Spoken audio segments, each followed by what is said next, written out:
ये स्टूडेंट देखिए, next topic क्या है आपका, कोरोजन। कोरोजन क्या होता है, देखो इसके बारे में बेसिक्स आपको पता है। कोरोजन यानी कि जल मतलब कि रस्ट लग जाना किसी चीज़ पर, कोई चीज़ कोरोड हो रही है।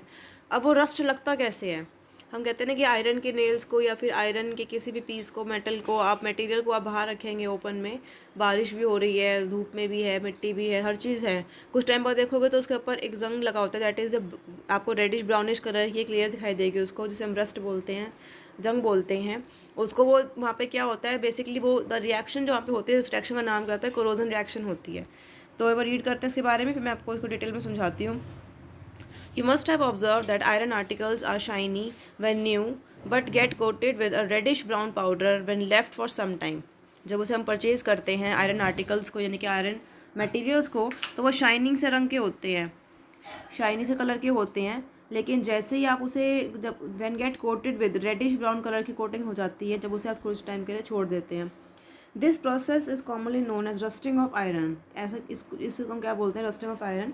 रस्टिंग ऑफ आयरन क्या होता है कि व्हेन एनी आयरन मटेरियल या iron article is left for some time, then it has a coating of reddish brown colour, तो उसे हम क्या बोलते हैं, रस्टिंग ऑफ आयरन।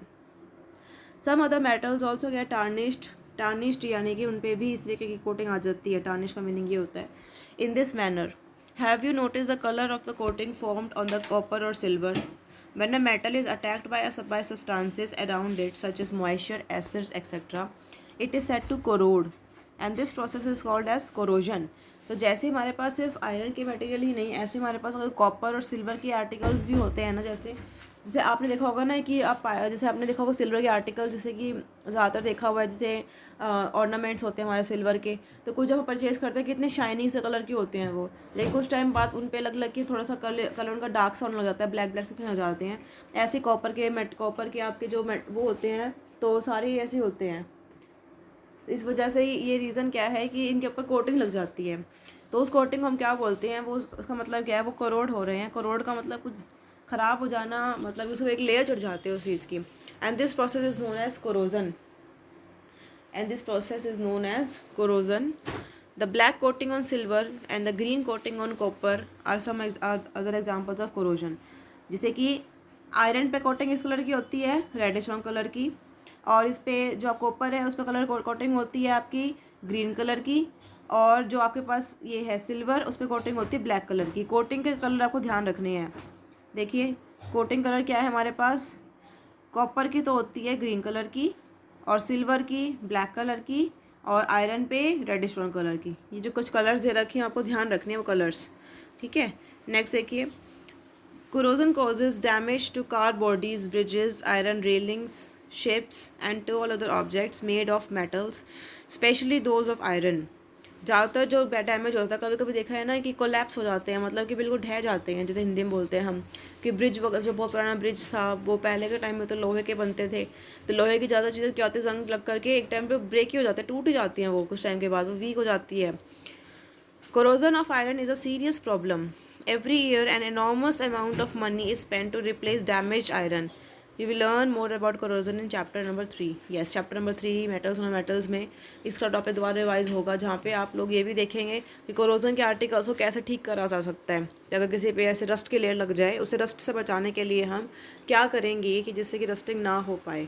तो इसके बारे में जस्ट यहाँ पे हमारे पास जनरल चीज़ें हैं। तो उसका जो डैमेज होता है, वो डैमेज की वजह से इतना होता है कि वो चीज़ें बिल्कुल ही आपकी ख़राब हो जाती है, डैमेज हो जाती है, और कोटिंग लग जाती है, तो उनकी जो नेचुरल चीज़ें होती हैं सब ख़राब हो जाती है। कोरोजन इसीलिए ही होता है। ऐसे ऐसे क्यों होता है, क्योंकि उसके ऊपर ना ऑक्सीजन की लेयर चढ़ जाती है, ऑक्साइड बन जाते हैं उनके, ठीक है। तो ऑक्साइड जब बन जाते हैं ना, तो इस वजह से वो जो नया कंपाउंड बनेगा, वहाँ से प्रोडक्ट बना है आपका, तो प्रोडक्ट क्या बन गया, उसका ऑक्सीडाइज्ड फॉर्म में प्रोडक्ट बन गया है, जो कि एक लेयर बना देता है, उसको हम रस्ट बोलते हैं।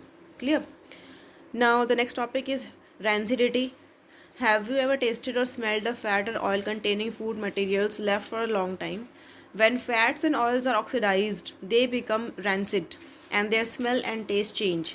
कभी देखा है, जैसे मैं आपको लोकल लैंग्वेज से बताऊँ, जैसे आप कभी कभी चिप्स का पैकेट आपने मान लो कि आपने उसको ओपन किया, कुछ आपने चिप्स खाए, फिर आपने उसे क्या कर दिया कि अभी और नहीं खाने, ऐसे रख देते हैं। अगर आपने उसे प्रॉपर सील टाइट करके बंद नहीं करके नहीं रखा, मान लो आपने बस उसको ऐसे रैप कर दिया और ऐसे रख दिया, आपने उसको प्रॉपर टाइटली बंद नहीं किया, तो कुछ देर 1-2 दिन के बाद आप क्या देखोगे कि उनको खाओगे तो इतना ऐसा लगेगा जैसे सील से गए हैं, ऐसे बोलते हैं ना हिंदी में कि सील गए हैं, मतलब ऐसे कि उनका टेस्ट भी ख़राब सा हो गया और वो क्रंच ही नहीं रहा उनके अंदर।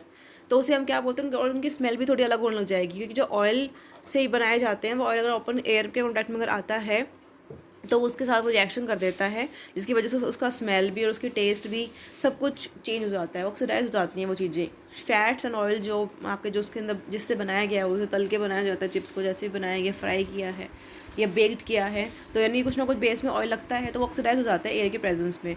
तो उससे हम क्या बोलते हैं, स्मेल चेंज हो जानी, टेस्ट चेंज हो जाना, that is known as to be rancid हो गए हैं वो। आप इंग्लिश में बोलते हैं ना कि हिंदी में बोलते हो कि ये तो सिल गए हैं, इंग्लिश में से रैंसिड वर्ड से इस्तेमाल किया जाता है, रैंसिड हो गया है वो। Usually substances which prevent oxidation that is antioxidants are added to foods containing fats and oil. Keeping food in airtight containers helps to slow down oxidation. Do you know that chips manufacturers usually flush bags of chips with gas such as nitrogen to prevent the chips from getting oxidized?